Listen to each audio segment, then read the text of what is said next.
Welcome to another Lumion 8 live stream tutorial, guys. This is Chris Welton from CWeltonDesign, and in this tutorial we're going to cover mass placement on curves.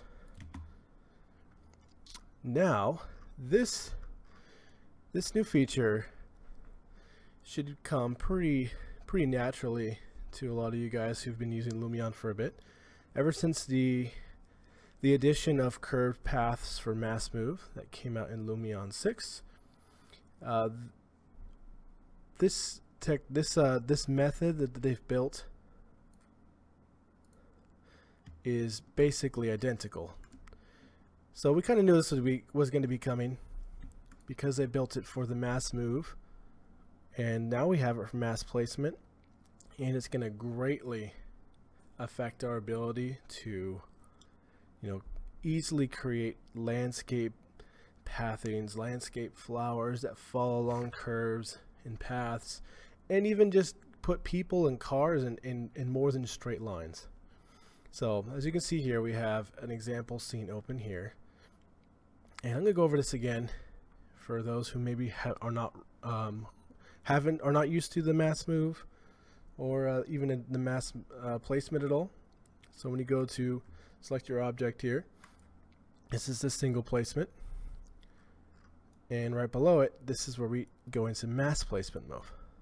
So it's set on this flower. Let's give it the first object that it really pulls from. So we're going to click, drag a path here, and let go. But now, that's how it used to be. Now we can hold control click to create more areas on this path. And I have not reached the limit at all, but I think you get the point. And when we click on these nodes, we can smooth the corners if we want.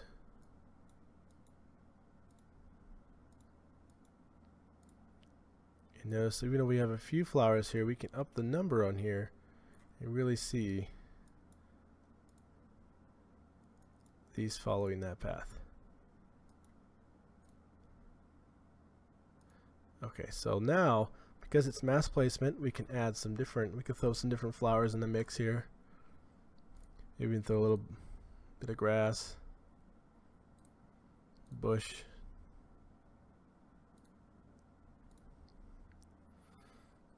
rock. I think you guys get the point. So mass placement was awesome before, and now it just got more awesome. Very much welcome.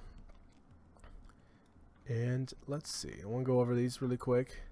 So randomized direction is all the way down, and so when we do this direction slider, this is uniformly changing everything. And in fact, let me throw a person in there. We can only do nature. If I want to do person, I have to go outside of this.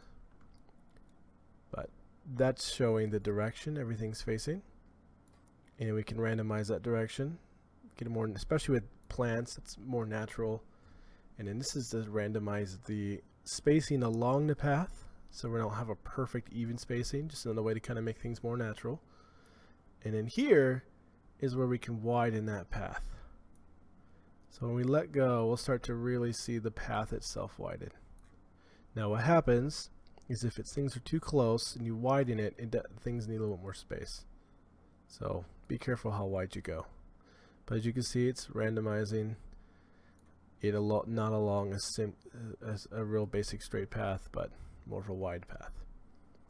Pretty straightforward.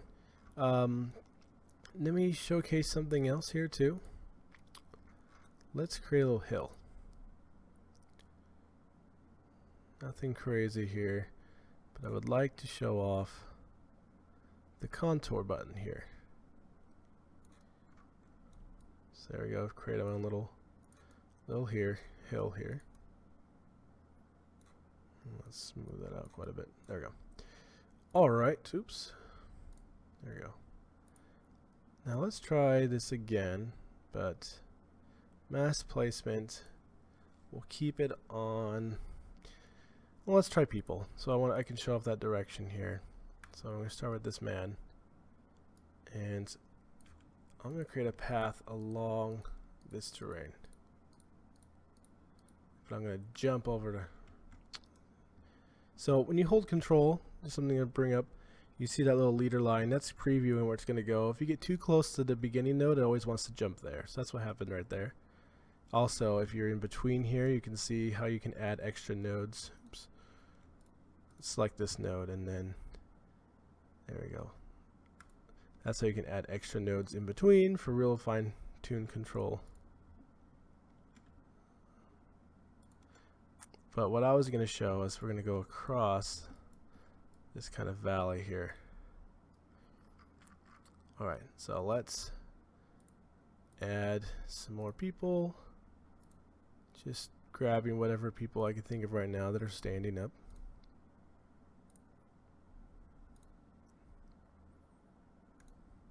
Alright, so let's add the number on here. So, wow, kind of weird. But here's kind of the example here where we show direction. They're all facing the same direction versus randomized. So, especially useful if you're parking cars in a parking lot. So, with this force on height or force height on landscape button, it follows the landscape here. You know, this isn't new. This is from before. The only thing that's really new on this is the ability to add these paths. So that would be a good refresher just to show off the mass move again. It's definitely something, mass placement I mean. It's definitely something I probably don't take advantage enough of. Still.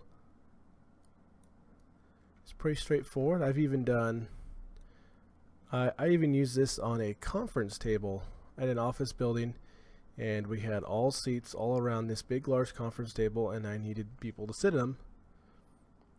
And first I placed the seats with this mass move all around, and then I placed the people. And it was actually really cool setting it up that way. So remember, we can force on height. We have all these controls here. We can mix and match different objects in here.